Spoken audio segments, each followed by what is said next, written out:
நாதன் தாழ் வாழ்க, இமைப்பொழுதும் என் நெஞ்சில் நீங்காதான் தாழ் வாழ்க.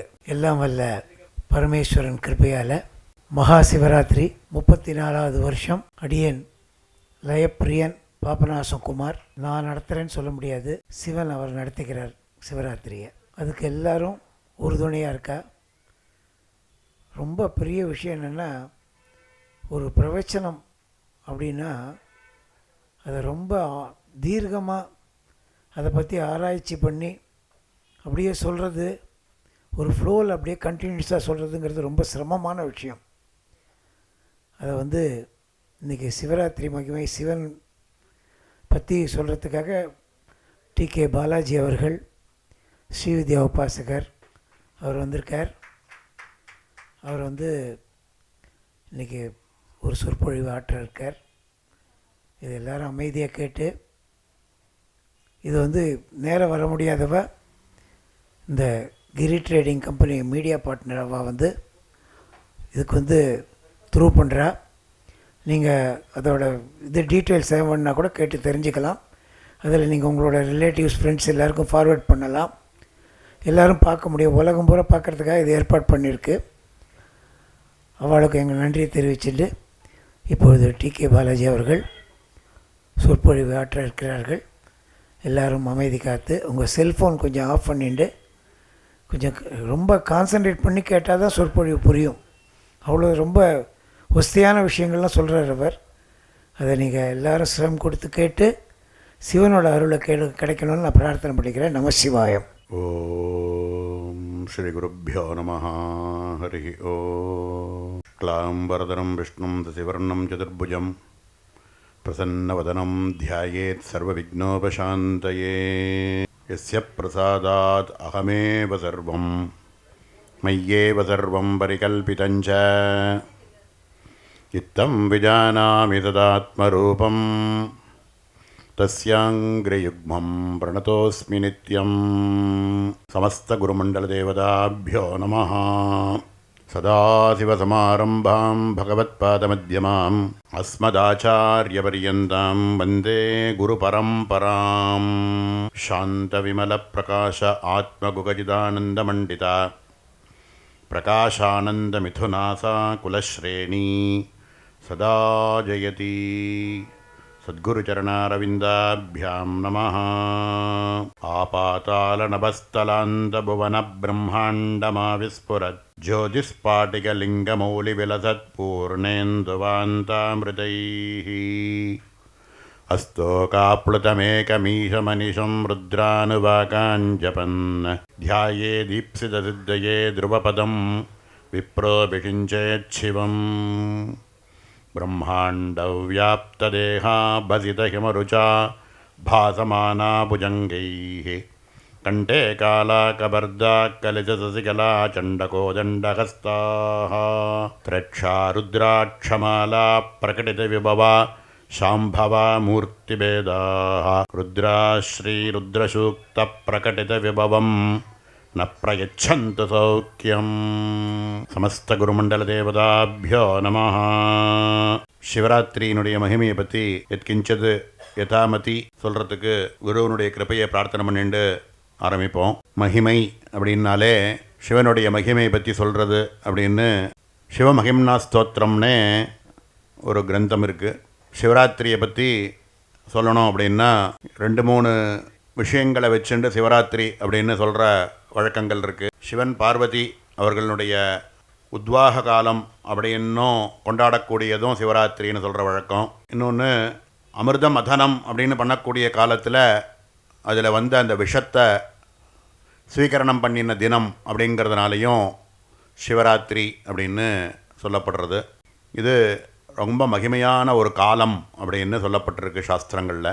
ஒரு 40 ஸ்லோகத்தை சொல்லி இந்த 40 ஸ்லோகத்தில் சிவமகிம்னா ஸ்தோத்திரம் அப்படின்னு ஒரு பெரியவர் எழுதியிருக்கார். 40 ஸ்லோகத்துக்குள்ளே சிவனுடைய மகிமையை சொல்லிட முடியுமா அப்படின்னா, அதுலேருந்து நம்ம புரிஞ்சிக்க வேண்டியது என்ன அப்படின்னா, இதனுடைய மகிமையானது வாக்குக்கும் சொல்லுக்கும் அப்பாற்பட்டது அப்படின்னு தெரிஞ்சுண்டு அப்படின்னு சொல்கிறது சாஸ்திரங்கள். அப்படிப்பட்ட மகிமையை ஒரு 40 ஸ்லோகத்துக்குள்ளே சொல்லிட முடியுமா அப்படின்னா சொல்ல முடியாது. அப்படின்னு புரிஞ்சுக்கிறது தான் சிவனுடைய மகிமை. அம்பாளுக்கும் நிஸ்ஸீம மகிம்னே நமஹா அப்படின்னே ஒரு நாமா. நிஸ்ஸீம மகிமா அப்படின்னா அம்பாளினுடைய மகிமையை இவ்வளவுதான் அப்படின்னு அளவிட்டு சொல்லிட முடியாது. அப்போது சக்தியினுடைய மகிம்ன ஸ்தோத்திரம் அப்படின்னு துர்வாசர் ரொம்ப பிரசித்தமாக சக்தியினுடைய மகிமையை ஒரு 140 ஸ்லோகங்களில் சொல்கிறார். அப்படின்னா 140 ஸ்லோகத்துக்குள்ளே அவருடைய மகிமையை சொல்ல முடியாது. இது வாக்குக்கும் சொல்லுக்கும் அப்பாற்பட்ட ஒரு தத்துவம் அப்படிங்கிறத புரிஞ்சுக்கிறது தான் அந்த சக்தியினுடைய மகிம்ன ஸ்தோத்திரம்னு சொல்கிறது. அதே மாதிரி தான் சிவராத்திரியை பற்றிய மகிமையையோ சிவனுடைய மகிமையையோ ஒரு கொஞ்ச நேரத்தில் சொல்லி இவ்வளோதான் அப்படின்னு சொல்லிட முடியாது அப்படின்னு புரிஞ்சுக்கிறது தான் அதனுடைய மகிமை. தேவி மகாத்மியம் அப்படின்னே ஒரு கிரந்தம் 700 ஸ்லோகங்களோடு சேர்ந்து இருக்கக்கூடிய ஒரு கிரந்தம்.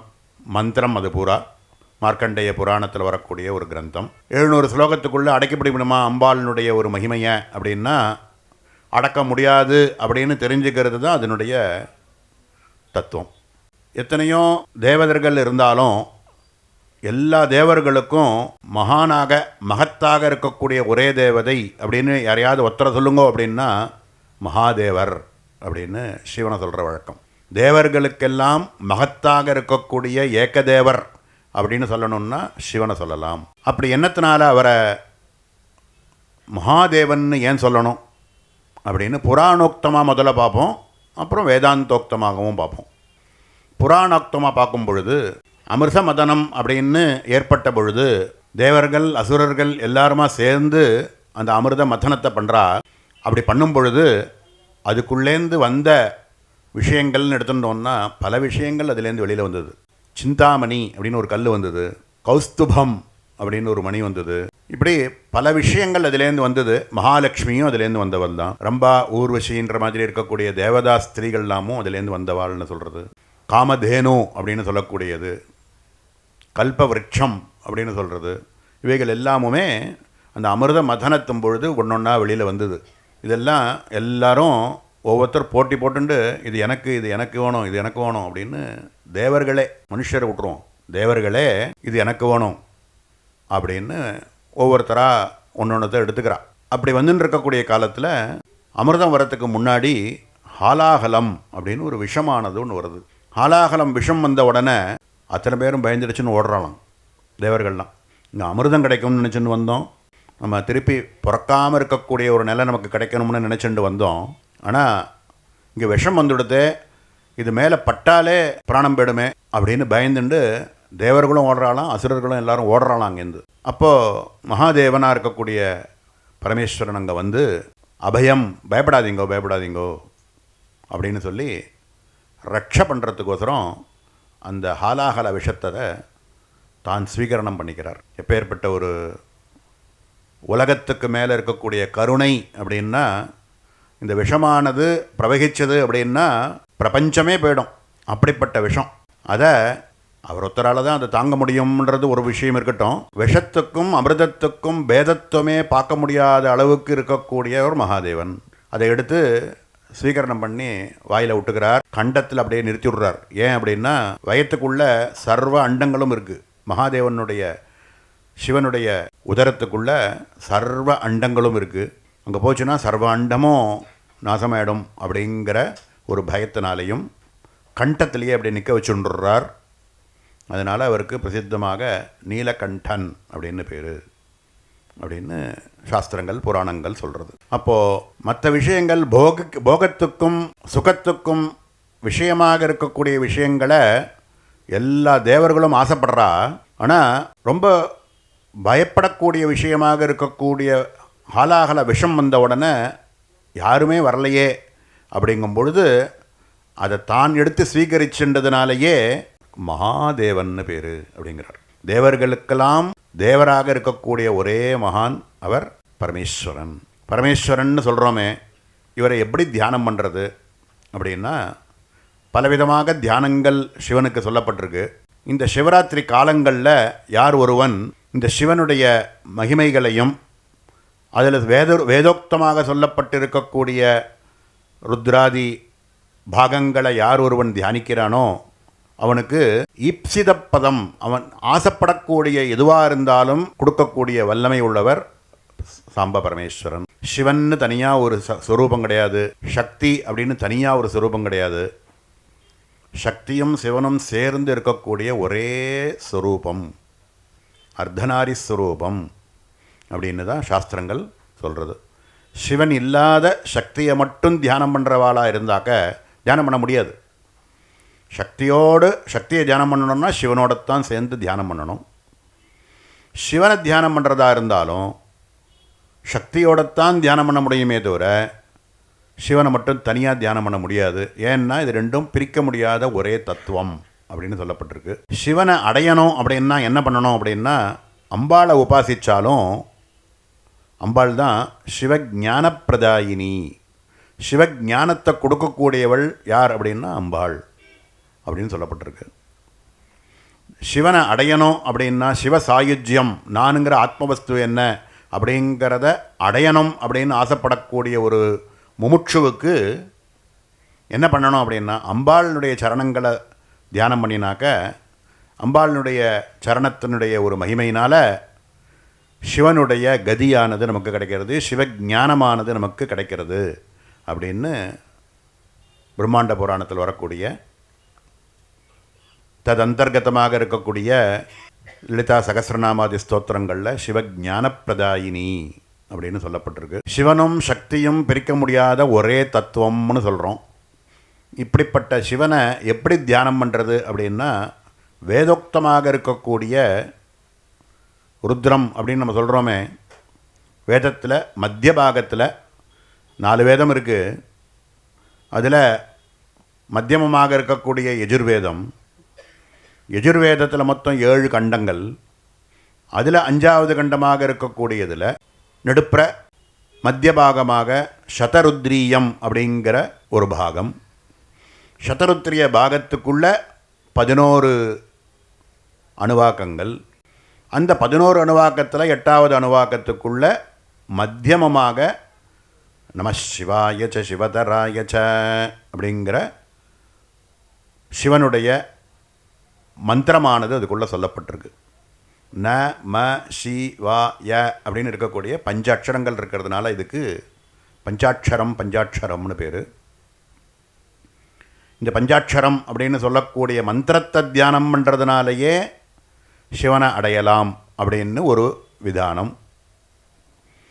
அப்படி இருக்கக்கூடிய இந்த பஞ்சாட்சரம் எதை குறிக்கிறது அப்படின்னா, பஞ்சபூதாத்மகமாக இருக்கக்கூடிய பிருத்திவி, அப்பு, தேஜஸ், வாயு, ஆகாசம் அப்படின்னு சொல்லக்கூடிய பஞ்சபூதாத்மகமாக இருக்கக்கூடிய இந்த பிரபஞ்சத்தினுடைய அதுக்கும் கர்த்தாவாக இருக்கக்கூடிய எந்த ஒரு பரமாத்ம தத்துவமோ அந்த தத்துவத்தை நமக்கு புரிய வைக்கிறதுக்கோசரம் பஞ்ச அக்ஷரங்களோடு இருக்கக்கூடிய நம சிவாய அப்படின்னு இருக்கக்கூடிய பஞ்சாட்சரம்.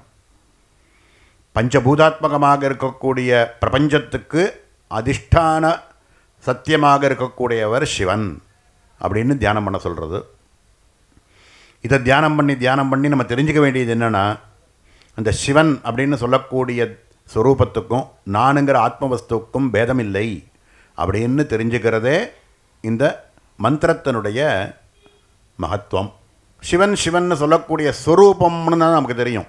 நமக்கெல்லாம் அரூபமாக இருக்கக்கூடிய ஒரு வஸ்துவை சொல்லி இதை மாதிரி அப்படின்னு சொன்னால் தியானம் பண்ணுறதுக்கு நமக்கு வழக்கம் இல்லை. அதனால் வேதமே என்ன சொல்கிறதுன்னா, ஆபாதால நபஸ்தலாந்த புவன பிரம்மாண்டமா விஸ்புரத்து. பாத்தாளம் அப்படின்னு மேல் உலகத்தில் ஒரு 7 உலகம் இருக்குது, கீழே ஒரு 7 உலகம் இருக்குது. 7 புவனம் அப்படின்னு பிரசித்தம். பூஹு புவஹ சுவஹ மகஹ ஜனஹ தபஹ சத்தியலோகம்னு 7 உலகங்கள் மேலே. அத்தல வித்தல சுத்தல தலாதல ரசாதல மகாதல பாத்தாளம் அப்படின்னு ஒரு 7 உலகங்கள் கீழே. இப்படி இதெல்லாம் சேர்ந்தது ஒரு அண்டம் அப்படின்னு சொல்கிறோம். இப்படி அண்டமாக இருக்கக்கூடிய ஒரு 7 புவனத்தோடு இருக்கக்கூடிய ஒரு அண்டம் இருக்கே, பாத்தாள நபஸ்தலாந்த. பாத்தாளத்துக்கு இதுக்கு கீழே ஒன்றும் இல்லைங்கிற அளவுக்கு கீழே போயிட்டு அது மாதிரி ஒன்று கிடையாது. ஏன் அப்படின்னா, இதை புரிஞ்சுக்கிறதுக்கும் புராணோக்தமாக ஒரு கதை உண்டு. திருவண்ணாமலையினுடைய ஸ்வரூபத்தை பார்த்தோன்னா இதனுடைய அடிமுடியை பார்த்துடணும் அப்படின்னு தேவர்கள்லாம் ஆசைப்பட்டு விஷ்ணுவையும் பிரம்மாவையும் நீங்கள் போய் பார்த்து எங்களுக்கு எங்கே இருக்குது, இதனுடைய அடி எங்கே இருக்குது, முடி மேலே எங்கே இருக்குன்றதை கொஞ்சம் சொல்லுங்கன்னு கேட்டதுக்கு விஷ்ணுவானவர் நான் கீழே உலகத்துக்கு கீழே கீழே போய் பார்க்குறேன், நீ மேலே போய் பாரு அப்படின்னு பிரம்மாவை அனுப்ப விஷ்ணு கீழே போயிட்டே இருக்கார். அந்த ஸ்வரூபமானது கீழே போயிட்டே இருக்குது. அவரால் ரீச் பண்ண முடியவே இல்லை. பிரம்மாண்டமானவர் மேலே போயிட்டே இருக்கார். இதுக்கு மேலே போக முடியல அப்படின்னு ஒரு நிலை அவருக்கே வந்த உடனே கண்டுட்டேன் அப்படின்னு சொல்லிவிட்டார். இவர் கீழே போயிட்டே இருக்கார், கண்டே பிடிக்க முடியலை அதனுடைய பாதத்தை. அப்படி கீழே போயிட்டே இருக்கு. இருந்தாலும் இப்படி சொன்ன உடனே அதே பரமாத்ம ஸ்வரூபமாக இருக்கக்கூடிய சிவன் இதுக்கு மேலே நீ போக முடியாதுன்னு எந்த நிலைமை இருக்கோ அது வரைக்கும் போயிட்டு கீழே அந்த இடத்துல கூர்மமாக நீ அந்த இடத்துல இருக்க கடவுது இரு அப்படின்னு சொல்கிறார். அது பாதாளத்தில் எல்லாத்துக்கும் கூர்மமாக அந்த இடத்துல விஷ்ணுவானவர் கீழே எல்லாத்தையும் தரிச்சுண்டு இருக்காராம். இந்த பிரபஞ்சம்லாம் இப்படி இருக்கே, இதை தரிச்சுண்டு இருக்கிறதுக்கு ஒன்று வேணுமே அப்படின்னா அதை தரிச்சுண்டு இருக்கக்கூடிய மகாவிஷ்ணுவாக அந்த இடத்துல கூர்மாவதாரத்தை எடுத்து அந்த இடத்துல கூர்மமாக இருந்து பிரபஞ்சத்தையே தரிச்சுண்டு இருக்கார் அப்படின்னு சாஸ்திரங்கள் சொல்கிறது. மேலே போயிட்டே இருக்கார், இனிமே போக முடியலன்னு சொல்கிற இடத்த வரைக்கும் போயிட்டு அந்த இடத்துல சத்தியலோகம் அப்படிங்கிறத சொல்லி அந்த இடத்துல பிரம்மாவை இருக்க வச்சுவிட்டார். இப்படி 7 புவனங்கள்னு சொல்கிறோமே, இது பூரா ஒரு அண்டம் சொல்கிறோமே, அப்படியாக ஒரு ஜோதிலிங்கமானது இருக்கிறதாக கல்பனை பண்ணிக்கோ. ஆ பாதாள நபஹனாக்கா ஆகாசம், ஆ பாதாள நபஸ்தலாந்த புவனத், இப்படியாக ஒரு புவனம் இருக்குது. 7 புவனம். ஜோதி ஸ்பாட்டிக லிங்க, ஜோதியோட ஸ்பட்டிக லிங்கம் மாதிரி பாதாளத்திலேருந்து சத்தியலோகம் வரைக்கும் இருக்கக்கூடிய பெருசாக ஒரு லிங்கம் இருக்கிறதாக பாவிச்சுக்கோ. அது ஸ்பட்டிகமாக இருக்குது. ஸ்பட்டிகம்னு சொல்லுவானே அப்படின்னா அது பின்னாடி என்ன கலரை வச்சாவும் அந்த கலர் தெரியும். பின்னாடி சிகப்பை வச்சா சிகப்பாக தெரியும், நீளத்தை வச்சா நீளமாக தெரியும். அது டிரான்ஸ்பரண்ட்டுன்னு சொல்கிறோம். அப்படியாக உனக்கு எந்த மாதிரி ரூபத்தை பார்க்கணுமோ அந்த ரூபமாக தெரியும் அப்படிங்கிறத காமிக்கிறதுக்கோசரம் ஸ்பட்டிக லிங்கம் அப்படின்னு சொல்லுவாள். ஜோதி ஸ்பாட்டிக, ஜோதிஷோடு இருக்கக்கூடிய ஒரு ஸ்பட்டிக லிங்கம் மாதிரி பாதாளத்திலேருந்து ஆரம்பித்து சத்தியலோகம் வரைக்கும் இருக்கக்கூடிய முழுசாக ஒரு லிங்கம் இருக்கிறதாக பாவிச்சுக்கோ. ஒரே லிங்கம்தான் இருக்குது அப்படிங்கிறத ஜோதிஸ்பாட்டிக லிங்க. இது ரூபத்தோடு இல்லாமல் அரூபமாக தியானம் பண்ணக்கூடிய ஒரு தியான ஸ்லோகம். ஏதோ 2 கை இருக்குது 2 கால் இருக்குது அப்படின்னு சொல்லாமல் பாதாளத்திலேருந்து ஆரம்பித்து சத்தியலோகம் வரைக்கும் இருக்கக்கூடிய பிரம்மாண்டமாக இருக்கக்கூடிய ஒரு அண்டம் இருக்கே, இந்த அண்டத்தையே ஒரு சிவலிங்கமாக தியானித்து அது ஸ்பட்டிகலிங்கம் மாதிரி இருக்கிறதாகவும் அது ஜோதிலிங்கமாக இருக்கிறதாகவும் பாவித்து இந்த தியானம் பண்ணுங்கோ அப்படிங்கிறத தான் ஆ பாதாள நபஸ்தலாந்த புவன பிரம்மாண்டமா விஸ்புரத் ஜோதிஸ்பாட்டிக லிங்க மௌளி விலசத்து. அதுக்கு மேலே ஒரு சந்திரனானது இருக்குது, சந்திரபிம்பம். அந்த சந்திரத்திலேருந்து வரக்கூடிய வருஷிக்கக்கூடிய அமிர்தமானது வருஷிக்கிறதாக பாவிச்சு ஜோதிஸ்பாட்டிக லிங்க மௌலி விலசத் பூர்ணேந்துவாந்த அமிர்தைஹி, பூர்ண இந்துவாந்த அமிர்தைஹி, அந்த சந்திரன்லேருந்து விழியக்கூடிய அமிர்தமானது வருஷிக்கிறது. அதுதான் இந்த லிங்கத்துக்கு அபிஷேகம். அபிஷேகம் என்ன? அமிர்தத்தினால அபிஷேகப்படுறது. அது முழுஷா வருது. ஜோதிஸ்பாட்டிக லிங்க மௌலி விலசத் பூர்ணேந்துவாந்தாமிருதைஹி அஸ்தோகாப்ளுதம் ஏகம் ஈஷம் அனிஷம். இதெல்லாம் பிரம்மத்தினுடைய லட்சணங்கள். ஏக்கமாகவும் ரெண்டற்ற ஒரே ஸ்வரூபமாக இருக்கின்றது தான் ஏகம். ஈஷம் அனிஷம், அழிக்க முடியாதது, என்றைக்குமே நித்தியமாக இருக்கக்கூடியது. இப்படியாக ஜோதிஸ்பாட்டிக லிங்க மௌலி விலசத் பூர்ணேந்துவாந்தாமிருதைஹி அஸ்தோகாப்ளுதமேகமீஷமனிஷம் ருத்ரானுவா காஞ்சபன். இப்படியாக யார் தியானித்து அது அடியில் இருக்கக்கூடிய பாதாளத்திலேருந்து பிரம்மலோகம் வரைக்கும் இருக்கக்கூடிய ஒரே லிங்கஸ்வரூபமாகவும் அதிலேருந்து வருஷிக்கக்கூடிய அமிர்தமானது வருஷிக்கக்கூடியதாக தியானித்து யார் ஒருவன் இந்த ருத்ர சூக்தங்களை ஜபம் பண்ணுறானோ அவனுக்கு ஞானமானது சித்திக்கும், அவன் என்ன ஆசைப்படுறானோ அது கிடைக்கும் அப்படிங்கிறது தான் முதல் தியான ஸ்லோகமாக சொல்லப்படுறது. ரெண்டாவதா ஒரு தியான ஸ்லோகம், பிரம்மாண்டௌ வியாப்த தேஹா பசித ஹிமருச்சா பாசமானா புஜங்கைஹி கண்டே காலா கபர்தாஹ கலித சசிகலா சண்டகோதண்டஹஸ்தாஹ திரட்சா ருத்ராட்சமாலா பிரகடிதி விபவா சாம்பவா மூர்த்திபேதாஹ ருத்ரா ஸ்ரீ ருத்ரசூக்த பிரகடிதி விபவா ந பிரயச்சந்து சௌக்கியம் அப்படின்னு ரெண்டாவதாக ஒரு ரூபாத்மகமாக ஒரு தியானம். இது எப்படி தியானம் பண்ணுறது அப்படின்னு பார்த்தா, பிரம்மாண்டௌ வியாப்த தேஹா, பிரம்மாண்டமாக வியாபிச்சிருக்கக்கூடிய ஒரு சரீரத்தோட ஒரு ஆகாரத்தோடு இருக்கக்கூடியவர். இது ஸ்வரூபத்தோடு இருக்குது. முதல் சொன்ன தியான ஸ்லோகமானது நிரூபமாக அரூபமாக இருக்கக்கூடிய ஒரு தியானம். இப்போ ரெண்டாவதாக சொல்லக்கூடிய இந்த ஸ்லோகமானது ஸ்வரூபத்தோடு இருக்கக்கூடிய ஒரு தியானம்.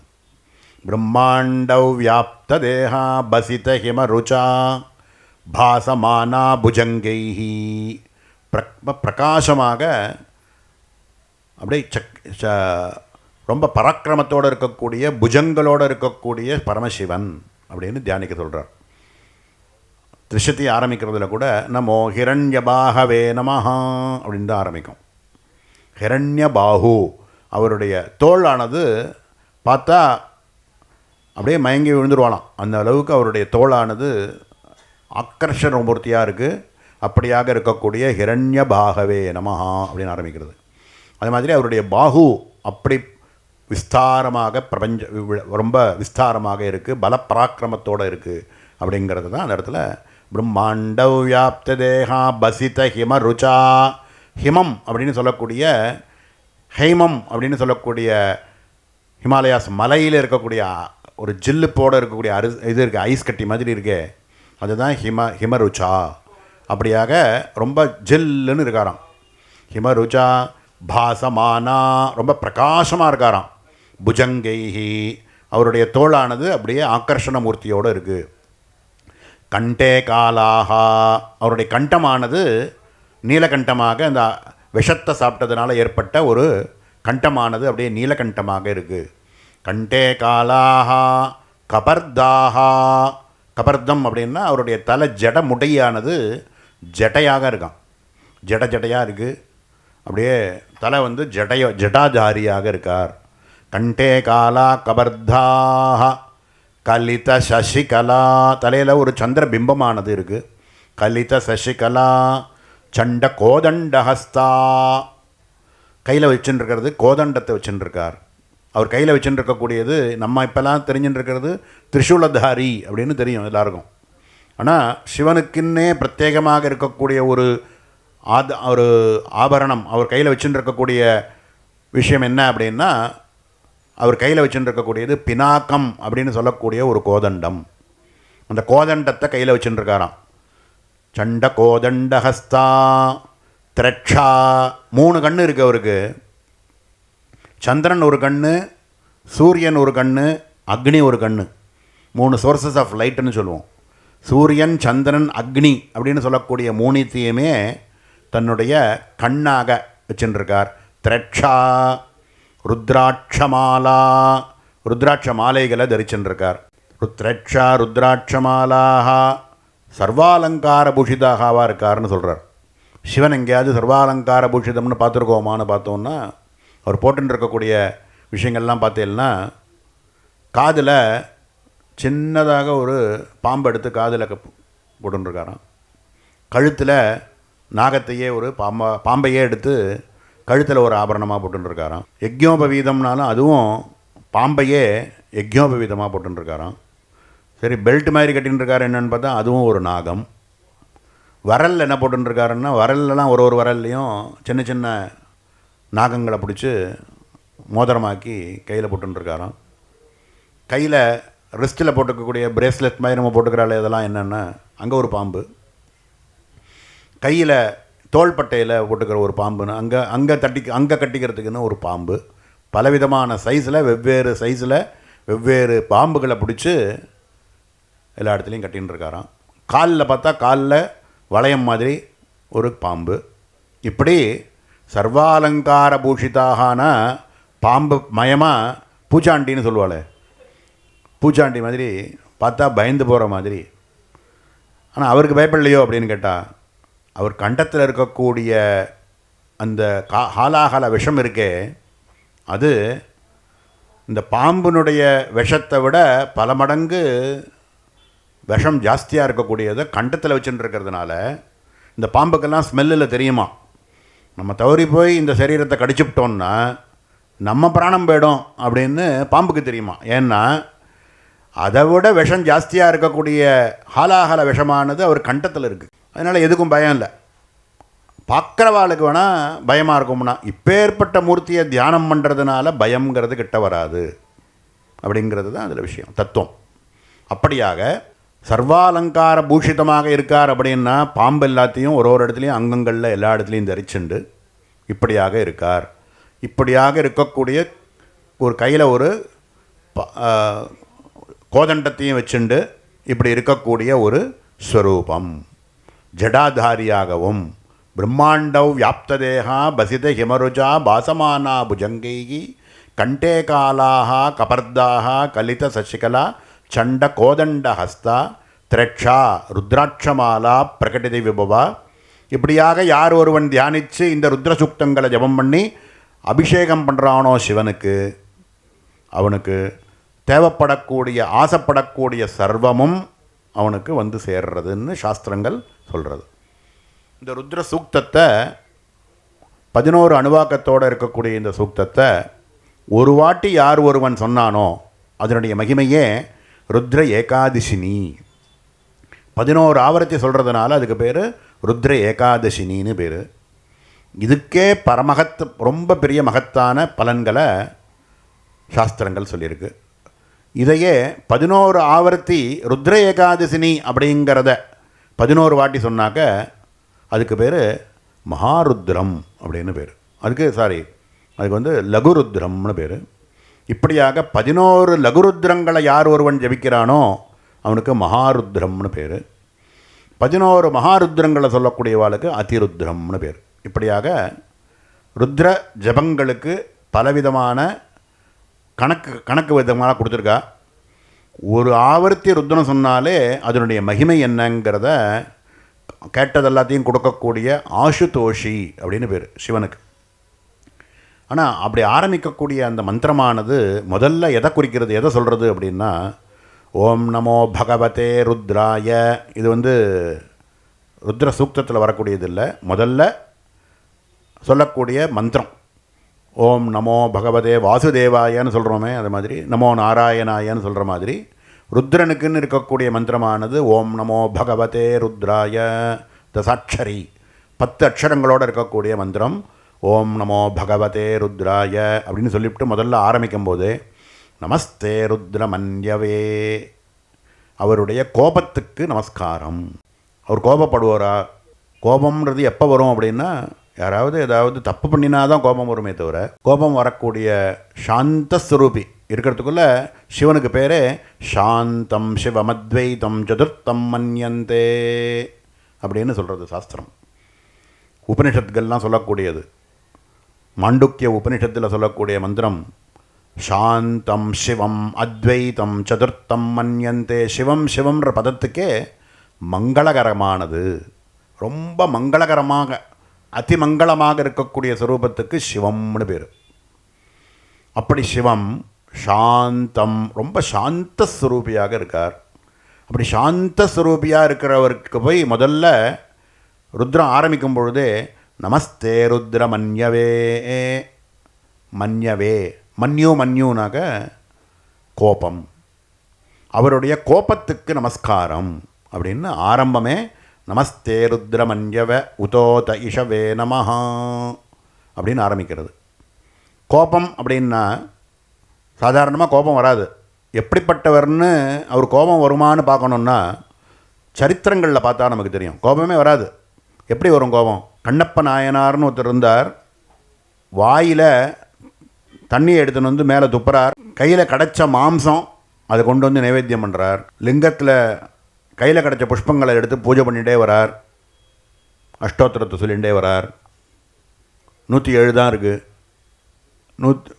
கொஞ்சம் குறைஞ்சி போச்சு புஷ்பம். தன்னுடைய ஒரு கண்ணை எடுத்து அவருக்கு அர்ப்பணம் பண்ணுறார். அந்த இடத்துல கண்ணை வைக்கிறார். அந்த இடத்துல ஒரு கண்ணில் பார்க்குறாரு அப்படின்னுட்டு இந்த கண்ணையும் வச்சுவிட்டா தேவலாம் அப்படின்னுட்டு 2வது கண்ணை எடுக்கிறதுக்கு போகிறார். எடுக்க முடியல. ஏன்னா எங்கே வைக்கிறதுன்னு தெரியாது அப்படின்னுட்டு காலை தூக்கி காலில் போட்டுருக்க செருப்போட காலை தூக்கி அவர் தலைமையில் அடையாளமாக வச்சுண்டு 2வது கண்ணை எடுத்து அந்த இடத்துல அப்புறாராம். நம்ம வாயில் தண்ணி கொண்டு வந்து நம்ம தலையில் யாராவது துப்பினாக்க சகிச்சுப்போமா? நம்மளா யாராவது சகிச்சுப்பாளா? காலை தூக்கி தலைமையில் செருப்போடு தூக்கி காலை மேலே வச்சாக்க யாராவது சகிச்சுப்பாளா? இதுக்கு கூட சரி சகிச்சுக்கிறது ஒரு பக்கம் இருக்கட்டும், அப்படி பண்ணினவனுக்கு அனுக்கிரகம் பண்ணுறார். அனுக்கிரகமூர்த்தி. அப்படி பண்ணினவனுக்கு ஞானத்தை கொடுத்து அனுக்கிரகம் பண்ணுறார். அப்போது எப்பேற்பட்டவர் அப்படின்னு அந்த ஸ்வரூபத்தில் பார்த்தா தெரிகிறது.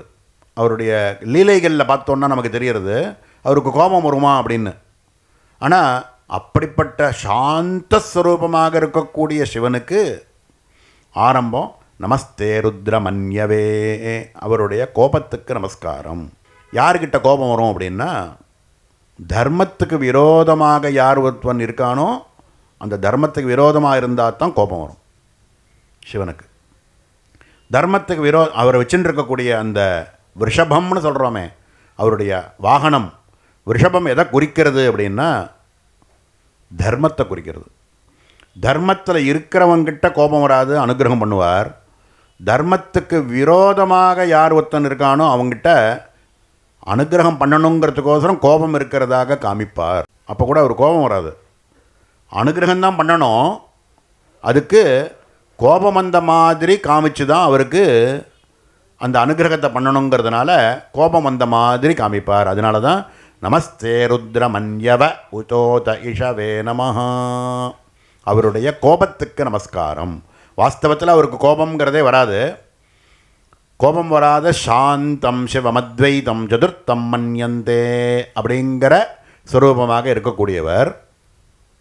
அப்படி சாந்த ஸ்வரூபமாக இருக்கக்கூடியவருக்கு அனுகிரகம் பண்ணணுங்கிறதுக்கோசரம் யார் ஒருவர் கோபத்தை தரிசிக்கிறாரோ அந்த கோபத்துக்கு நமஸ்காரம்.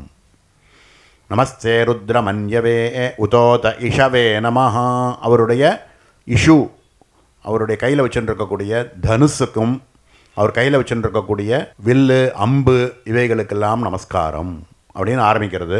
அந்த முதல் அணுவாக்கம் பூரா என்ன சொல்கிறது அப்படின்னு பார்த்தோம்னா, நீ அந்த தனுசெல்லாம் கீழே போட்டிருப்பா, இதை வச்சுக்காத, உனக்கு எதுக்கு தனுசு, உனக்கு எதுக்கு அம்பு, உனக்கு எதுக்கு கதை, நீ அனுக்கிரகமூர்த்தியாச்சே அப்படின்னு பிரார்த்தனை பண்ணுறதே முதல் அணுவாக்கம் பூரா இருக்குது. 2வது அணுவாக்கத்திலேருந்து ஆரம்பித்து அதுக்கப்புறம் ஒரு நாமாவளி மாதிரி ஒரு நமஸ்தேயஸ்து பகவன் விஸ்வேஸ்வராய மகாதேவாய த்ரியம்பகாய திரிபுராந்தகாய திரிகாக்னிகாலாய காலாக்னிருத்ராய நீலகண்டாய மிருத்யுஞ்சயாய சர்வேஸ்வராய சதாதிவாய ஸ்ரீமன் மகாதேவாய நமஹ. 11 நாமா வரும் இதுக்குள்ளே. நமஸ்தே அஸ்து பகவன் விஸ்வேஸ்வராயன்னு ஆரம்பித்து பார்த்தோம்னா 11 நாமாக்கள் வரும். இது ஒரு நாமாவளி. நாமாவளினா நாமாவை சொன்னதுனாலேயே நமக்கு பாபங்கள் போகும். சிவனுடைய நாமாக்களை சொல்கிறதுனால தான் நமக்கு பாபங்கள் போகுங்கிறதுனால விஸ்வேஸ்வரன் அவருக்கு இருக்கக்கூடிய பலவிதமான மூர்த்திகள், என்னென்ன மூர்த்திகள் இருக்கோ அந்த மூர்த்திகளுடைய நாமாக்களை சொல்லி இதை தியானம் பண்ணுறதுனால உன்னுடைய பாப்பங்கள் போய் ஞானமானது சித்திக்குங்கிறதுக்கோசரம் ஒரு அணுவாக்கம். அந்த 2 இருக்கக்கூடியது வேதத்தில் வரக்கூடிய வாக்கியம் இல்லை. நம்ம அது முடித்த உடனே முதல் அணுவாக்கம் முடித்த உடனே நம்ம 2வதுக்கே நம்ம ஹிரண்யபாகவே நமஹான்னு ஆரம்பிச்சிருவா. நடுப்புற இருக்கக்கூடிய 3 சூக்தங்கள் இருக்கே, ஹிரண்யபாகவே நமஹான்னு ஆரம்பிச்சிருக்கக்கூடிய 3 பஞ்சாதிகள் பூராவுமே நமோ நமஹ நமோ நமஹ நமோ நமஹ, இப்படிப்பட்டவனாக இருக்கக்கூடிய இவருக்கு நமஸ்கரிக்கிறேன். நமோ ஹிரண்யபாகவேசே நான்கே திசாஞ்சபதயே நமஹா அப்படின்னு ஒன்றொன்றும் ஆரம்பத்திலையும் அந்தத்திலையும் நமஹா நமஹா நமஹா நமஹா, எல்லா பக்கத்துலேயும் எல்லா திக்கிலையும் திசாஞ்ச பதையே நமஹா, சர்வ திக்கிலையும் எல்லா இடத்துலையும் இருக்கக்கூடிய பரமேஸ்வரன். அப்படிப்பட்டவருக்கு நமஸ்கரிக்கிறேன் நமஸ்கரிக்கிறேன் அப்படின்னா விஸ்வரூபமாக இருக்கக்கூடிய பாதாள நபஸ்தலாந்த புவன பிரம்மாண்டமாவிஸ்புரத்துன்னு சொல்லியிருக்கக்கூடிய பாதாளத்திலேருந்து சத்தியலோகம் வரைக்கும் இருக்கக்கூடிய ஜோதிஸ்பாட்டிகலிங்கம் அப்படின்னு இருக்கக்கூடிய ஒரே ரூபமாக இருக்கக்கூடிய அந்த மூர்த்திக்கு பலவிதமான பேர் வச்சு சொல்லின்னு இருக்கு. விஸ்வரூபம்னு பேர். அம்பாளுக்கு என்ன பேர்? விஸ்வரூபா ஏ நமஹா ஜாகரிண்யே நமஹான்னுலாம் நாம வருது. இந்த பிரபஞ்ச ரூபமாகவே இருக்கக்கூடியவர் சிவன் அப்படின்றத அந்த இடத்துல விஸ்வரூபா அப்படின்னு சொல்கிற இடத்துல தான் பிரபஞ்சமாகவே இருக்கார் அப்படின்னு காமிக்கிறதுக்கு தான் இந்த இடத்துல நமோ ஹிரண்யபாகவே நமஹ சேனான்யே நமஹ திசாஞ்சபதயே நமஹ அப்படின்லாம் ஆரம்பித்து பல ஸ்வரூபங்களாக சொல்லி அதுக்கப்புறம் 3, 2, 3, 4 அணுவாக்கங்களில் இந்தந்த ரூபங்களாக இருக்குது அப்படின்னு என்னென்ன வேலைகள்லாம் இருக்கோ சர்வ வேலைகளை மஸ்தட்சத்யோ நமஹா தச்சனாக இருக்கக்கூடியவனை பார்த்தாலும் ருத்ரனா பாரு. புஞ்சிஷ்டேபியோ நமஹா எந்த ரூபங்கள் யார் எந்த வேலைகள் செஞ்சாலும் அந்த பார்க்கக்கூடியவனை பார்த்தா ருத்ரனாக பாரு அப்படின்னே இந்த சூக்தம் பூரா சொல்கிறது. யாராவது ரொம்ப குள்ளமாக இருக்கார், குள்ளவனாக இருக்கிறவன் பார்த்தாக்க அவனையும் சிவனாக பாரு. ரொம்ப பெருசாக விஸ்தாரமாக பெரியவனாக இருக்கான், அதையும் சிவனாக பாரு. இப்படி என்னென்ன ரூபங்களாக நம்ம பார்க்குறோமோ அஸ்வேபியோ அஸ்வபதிபியஸ்சவோ நமஹா அஸ்வேபியோ அஸ்வபதிபியஸ்ச நமஹா. அஸ்வத்தை பார்த்தாலும் ருத்ரனா பாரு. அஸ்வத்துக்கு பதியாக இருக்கக்கூடியவன் யாருக்கானோ அவனையும் ருத்ரனா பாரு. ஸ்வபியஸ்வபதிபியஸ்சவோ நமஹா. நாயை பார்த்தா கூட ருத்ரனா பாரு. ஸ்வபதிபியஸ்ச நமஹா. நாயை கையில் கட்டி எடுத்துன்னு போகிறார், அவரையும் ருத்ரனா பாரு. இப்படி என்னென்ன ரூபங்கள் நமக்கு இந்த பிரபஞ்சத்தில் தெரியுமோ, சண்டாளன்லேருந்து தனிகனாக இருந்தாலும் சரி, குட்டி குழந்தையாக இருந்தாலும் சரி, ஜேஷ்டாயச்ச பெரியவனாக இருந்தாலும் சரி, வாமநாயச்ச குட்டியாக இருக்கக்கூடியவனாக இருந்தாலும் சரி, எந்த ஸ்வரூபத்தில் எப்படிப்பட்டவனை பார்த்தாலுமே ருத்ரனாக பாரு அப்படிங்கிறது தான் பண்ணி பார்த்து என்ன பண்ண போகிறேன்னா நமோ நமஹா நமஹா நமஹா நமஸ்காரம் பண்ணிவிடுன்னு சொல்கிறது. யாரை பார்த்தாலும் எந்த ஸ்வரூபத்தை பார்த்தாலும் அதை பரமாத்மஸ்வரூபமாக பார்த்து நமஸ்கரிச்சுடு அப்படின்னு சொல்லக்கூடியதே இந்த ருத்ர பிரஷ்னம். நமோ பவாயஜ ருத்ராயஜ. அடுத்தது ஆரம்பித்தோம் அப்படின்னா பவ, நம்மளுடைய சம்சார சாகரம்னு சொல்லக்கூடிய இந்த பவம்னு சொல்கிறோமே, இதிலிருந்து நம்மளை காப்பாற்றக்கூடியவராக குருஸ்வரூபமாக வரக்கூடியவர் ஈஸ்வரன். குருவேத்தான் ஞானத்தை கொடுக்கணுங்கிறதுக்கோசரம் ஈஸ்வர ரூபத்தை தரிச்சுண்டு வரதாக சொல்லப்பட்டிருக்கு. ஏன்னா நமக்கு காளி மாதிரியோ துர்கா மாதிரியோ ஸ்வரூபமாக நமக்கு பிரத்யட்சமாக நேரம் வந்தாக்க நம்மளால் பார்க்கக்கூட முடியாது, தாங்க முடியாது. விசித்திர கட்வாங்கதரா நரமாலா விபூஷணா அப்படின்னு அதி விஸ்தார வதனா ஜிக்வா லலனபீஷணா இப்படின்லாம் அம்பாளை காளி ரூபமாகவும் துர்க ரூபமாக பார்க்குற ரூபங்கள்லாம் இருக்குது. விசித்திர கட்வாங்கதரா, கட்வுக்கு நிறையா தலை ஓடெல்லாம் எடுத்து மாலையாக போட்டுன்னு வந்திருக்காளாம். அவ நாக்கு பெருசாக அதி விஸ்தாரவதனா ஜிக்வா லலனபீஷணா இந்த மாதிரி எழுத்தாப்பில் நமக்கு காளி மாதிரி நின்னான்னா நம்மளால் தாங்க முடியுமா, பார்க்க முடியுமா? அதனால் சௌமிய ரூபமாக சிவரூபமாக நமக்கு பிரபஞ்சத்தில் பார்த்துன்னு இருக்கக்கூடிய சர்வ வஸ்துக்களுமே பரமாத்மஸ்வரூபமே அப்படின்னு பாரு அப்படிங்கிறத நமக்கு புரிய வைக்கிறதுக்கு குரு ரூபமாக நமக்கு அனுகிரகம் பண்ணுறதுக்கும் சாட்சாத் பரமேஸ்வரனே தான் குரு ரூபமாக நமக்கு இந்த ஆத்ம தத்துவத்தை போதிக்கிறார் அப்படின்னு சாஸ்திரங்கள். இப்படியாக ருத்ரம் பூரா இது என்ன சொல்கிறது அப்படின்னா, பிரபஞ்சத்தில் இருக்கக்கூடிய சர்வ விஷயங்களும் நம்ம பார்க்கக்கூடிய வஸ்துக்கள் எல்லாமுமே பரமாத்மஸ்வரூபம். ஏன் அப்படின்னா இவைகள் எல்லாம் என்னென்னா பிருத்திவி அப்பு தேஜஸ் வாயு ஆகாசம்னு சொல்லக்கூடிய பஞ்சபூதாத்மகமாக இருக்கக்கூடிய வஸ்துக்கள் தானே இவைகள் எல்லாம். பஞ்சபூதாத்மகமாக இருக்கக்கூடிய வஸ்துக்களை தான் நம சிவாய அப்படின்னு இருக்கக்கூடிய நம சிவாய அப்படின்னு இருக்கக்கூடிய பஞ்ச அக்ஷரங்களில் பிருத்திவி அப்பு தேஜஸ் வாயு ஆகாசம் இவைகளுக்கு அதீதஸ்வரூபம் அப்படின்னு. இவைகளெல்லாம் அதீதமாக, இவைகளுக்கு எல்லாத்துக்கும் கூட காரணமாக இருக்கக்கூடியவர் யாரோ அவரே சிவம். அது யார் அப்படின்னா, நான்கிற ஆத்மவஸ்துவாகவே சிவன் தான் இருக்கார். ஒவ்வொருத்தருக்குள்ளேயும் சிவன் இருக்கார். ஒவ்வொருத்தருக்குள்ளேயும் ஆத்ம சைத்தன்ய ஸ்வரூபமாக சிவன் தான் இருக்கார். இதை யோக சாஸ்திரங்களில் சொல்லும் பொழுது மூலாதாரம், சுவாதிஷ்டானம், மணிபூரகம், அநாகதம், விசுத்தி, ஆக்ஞானெல்லாம் ஒரு ஆதாரங்களை சொல்லி, இவைகள் எல்லாத்துக்கும் உச்சந்தலையில் மேலே இருக்கக்கூடிய ஒரு ஸ்வரூபம் இந்த இடத்துல சிவரூபமாக நம்மளுடைய சிரசில் இருக்கிறதாக பாவிச்சு, அந்த இடத்துலேருந்து பிரவாகிக்கக்கூடிய ஒரு அமிர்தமானது வருஷிக்கிறது.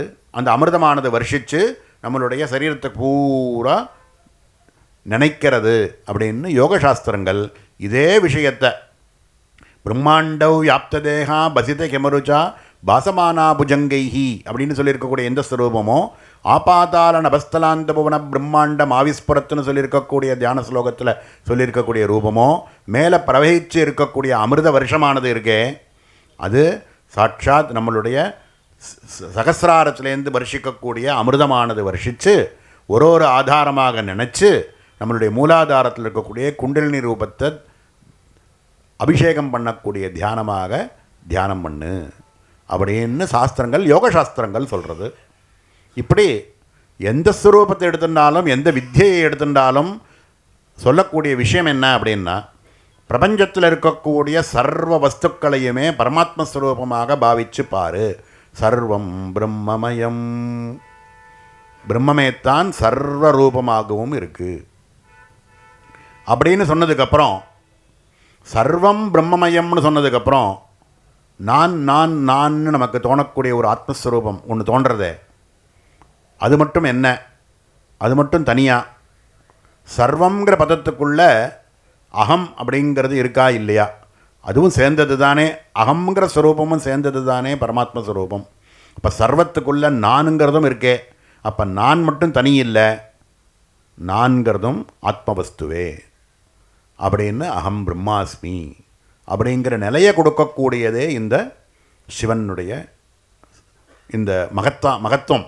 சிவ தியானம் பண்ணி இதனால நமக்கு கிடைக்கக்கூடிய ஒரு மகிமை என்ன அப்படின்னா, பரமாத்மஸ்வரூபத்தை தவிர பிரபஞ்சத்தில் வேறு எதுவுமே இல்லை. பிரம்மத்தை தவிர ரெண்டாவது வஸ்து பிரபஞ்சத்தில் இல்லை. பிரம்மமேத்தான் பிரபஞ்சமாக இங்கே இருக்குது அப்படின்னு சொன்னதுக்கப்புறம் நான் ஒரு ஸ்புரணம் ஏற்படுறதே, அது மட்டும் என்ன, அதுவும் நானே, நானுங்கிறதும் பரமாத்மஸ்வரூபமே அப்படிங்கிற ஞானத்தை கொடுக்கக்கூடியது இந்த ருத்ர பிரஷ்னம். இந்த மாதிரியான சிவராத்திரி மாதிரி உள்ள காலங்களில் சாதாரணமாகவே பிரதோஷம் அப்படின்னு சொல்லக்கூடிய காலங்கள், பிரதோஷ காலத்துக்கு மேலே ஆரம்பித்து 4 கால அபிஷேகங்கள் எல்லா இடத்துலையும் ரொம்ப விஸ்தாரமாக நடக்கிறது. ஒரு 6லேருந்து 9 மணி வரைக்கும் இருக்கக்கூடிய காலம் ஒரு காலம், 9லேருந்து 12 மணி வரைக்கும் இருக்கக்கூடிய 2வது காலம், 12லேருந்து 3 மணி வரைக்கும் ஒரு காலம், 3லேருந்து 6 மணி வரைக்கும்னு 4 காலங்கள் சொல்லுவாள். 4 காலங்கள்லேயும் ருத்ர ஏகாதச ருத்ரங்களை சொல்லி ஜபம் பண்ணி சர்வ வஸ்துக்களையும், பிரபஞ்சத்தில் கிடச்சிருக்கக்கூடிய சர்வ வஸ்துக்களையும் 11 விதமான விஷயங்களை சொல்லி அவைகள் எல்லாத்தையும் அபிஷேகம் பண்ணி, இதனால் சிவனுடைய மகிமை என்ன அப்படின்னா, ஞானமானது இவனுக்கு ஸ்புரிக்கும். இந்த அதுதான் இல்லை, பிரபஞ்சத்தில் இருக்கும் பொழுது அவனுக்கு தேவைப்படக்கூடிய விஷயங்கள் எல்லாமும் கிடைக்கும். இவைகளுக்கு மேலே போகஸ்ச மோட்சஸ்ச கரஸ்த ஏவ, போகமும் கிடச்சி மோட்சமும் கிடச்சி இங்கே இருக்கும் பொழுதே ஜீவன் முக்த நிலையாக அவன் இருப்பான் அப்படின்னு இதனுடைய மகிமையை பற்றி ரொம்ப விஸ்தாரமாக சொல்லப்பட்டிருக்கு. இந்த சிவராத்திரி மாதிரி உள்ள காலங்களை விடாமல் இந்த காலங்களில் நிறைய தானங்கள் பண்ணணும். அதுக்கான பாத்திரங்களை பார்த்து அந்த பாத்திரக்காரலால் யார் அதுக்கான சரியான பாத்திரமோ அந்த மாதிரி பாத்திரங்களில் தானங்கள் பண்ணணும். காலத்தை விட்டுறக்கூடாது. இந்த காலங்களில் பண்ணக்கூடிய விஷயங்கள் ரொம்ப பிரசித்தமாக சொல்லப்பட்டிருக்கு. கூடுமான வரைக்கும் வேறு எதையும் சாப்பிடாமல், பிரசாதமாக இருந்தால் தோஷம் இல்லை, இல்லாட்டா உபவாசம் இருந்து ஜாகரணத்தோடு யார் ஒருவன் இந்த சிவராத்திரி காலங்களில் யார் ஒருவன் கண்ணு முழித்து, யார் ஒருவன் அந்த ஒரு நாள் அந்த ராத்திரி பூரா யார் ஒருவன் கண்ணை விழித்து ஒரு நாளைக்கு தியானம் பண்ணுறானோ அவனுக்கு சர்வ ஈப்சிதங்களும் கிடச்சி ஞானமும் கிடைக்கும். இதெல்லாம் அனுபவித்து மேலே மேலே இந்த சிவனுடைய பிரசாதத்தை எல்லாரும் பிராப்தம் ஆகணும் அப்படின்னு குருநாதாளுடைய சரணங்களில் பிரார்த்தனை பண்ணிக்கிறோம். ஹரஹர நம பார்வதி பதையே. மகாதேவ் மகாதேவ் மகாதேவ். आनंदाद्येव कल्पिमानि भूतानि जायन्ते